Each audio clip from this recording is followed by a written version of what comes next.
Hello and welcome to part 3 of All Preachers Great and Small. My name is Calder and I'm connected with the Queensbury Baptist Church in Nottingham here in the UK. Now, in today's difficult and challenging times, it's particularly important to keep a cheerful perspective. So throughout this short series, join me for a few laughs as I'm thrown in at the deep end of pastoral life.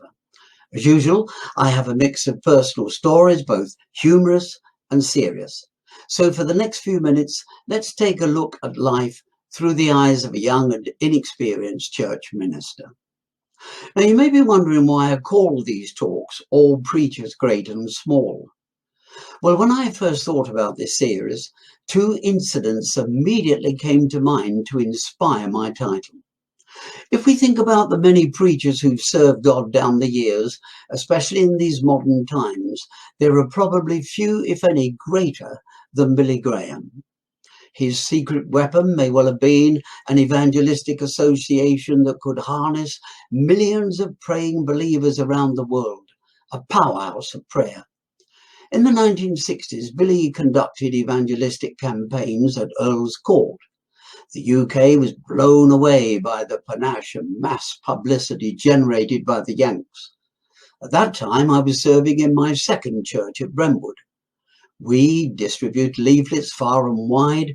We advertised a free coach trip to London to hear Billy Graham. On the afternoon our coach left Brentwood, we were delayed and we set off much later than expected. I was concerned because seat tickets were only reserved until start time. When the service commenced, those without reservations who had queued outside were allowed to fill the empty seats.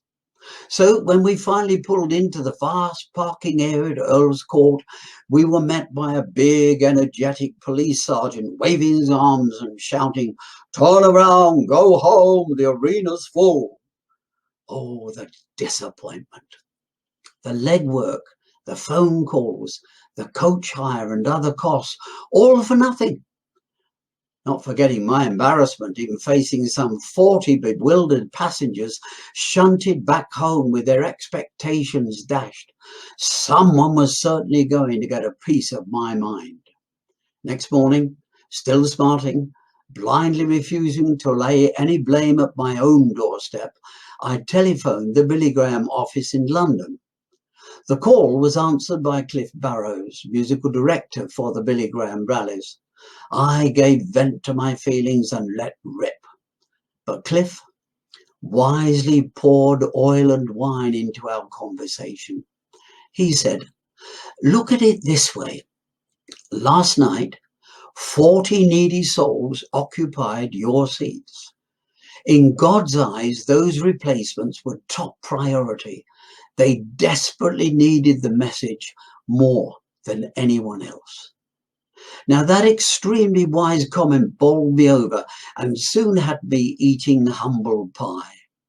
It also left me with a great admiration for Billy Graham and his team. Okay, that's the preacher great, but what about the preacher small? Physically speaking, one of the smallest ministers I ever met was a wonderful man named Aaron Limford. He was little more than 5 feet tall. I invited him to speak at a weekend of special services. We met up at the church building and we proceeded upstairs. As we reached the locked door of the vestry, I received an urgent call to another part of the church. So I rushed off calling out, "The key's on top of the door frame. Let yourself in, get comfortable. I'll soon be back." Unfortunately, I was delayed. Half an hour later, I returned to find Aaron Limford still in his top coat, case in hand, standing just where I'd left him. Seeing my puzzled expression, our visiting preacher gazed up at the lintel where the key sat and he said plaintively, "I couldn't reach." A small man with a huge amount of grace, physically short, but spiritually a giant who faithfully served God. Now, let me tell you about Mary. She was a sweet soul with a simple outlook on life. She was also an extremely courageous woman. Mary spoke in a deep, husky voice as a result of an operation, a tracheotomy that only allowed her to breathe via her throat. That extremely brave soul signed up for water baptism, and when she was immersed, the breathe hole in her neck had to be plugged as a safety precaution. I hadn't been very long at the church when Mary slipped a packet of peppermints into my hand. A week later, it was 2 packets, then 4, then 8. Sunday after Sunday, the never-ending supply seemed to accelerate. Embarrassingly, until my whole family seemed to be endlessly engaged in sucking the mint with the hole. It was a race to clear out stocks, ready for the next delivery. Eventually, we came to dub Mary as the Polo Queen. Now, polo mints are not really my favourite, but all the same, I began to look forward to every consignment that dear woman furtively pressed into my hand. Back home after the Sunday morning service, I would turn my attention to the bulky package. The procedure was always the same. Firstly, there was a number of thick elastic bands to remove. After that, there were several layers of brown paper or plastic bags to discard. At times, it seemed like a game of pass the parcel involving just one player. At long last, I arrived at the centre, the final layer of wrapping on the confectionery. That last layer was very different. It was paper, yes, but paper money. Several crisp new banknotes of various denominations, in mint condition, of course. Now, I'm told Americans call polo mints lifesavers because they're shaped like the original lifebelt used in sea rescues. Well, Mary's polo mint certainly kept our heads above water. Frail and shy, with little schooling, Mary would never know how much she helped a struggling young pastor meet the financial demands of bringing up a young family in those early years. Last week, I spoke of my escapades in a tiny bubble car, a yellow Isetta. My car story this week is about another 3-wheeled car that I also purchased for church duties. Now, if I appear to be obsessed with driving 3-wheeled cars, it's because in those days you could drive them on a motorbike license, and that was the only type of license I possessed. On this occasion, I managed to scrape together enough money to purchase a Bond minicar. When I say Bond, you can forget the cars that appear in 007 films. No, I mean the brand name of a flimsy 3-wheeled car with a canvas top, a bench seat, a motorbike engine, and a very, very long nose. Top speed? Around 35 to 40 miles per hour. Any faster, and that particular car shuddered and shook alarmingly. Our maiden voyage was to a Sunday evening gospel service.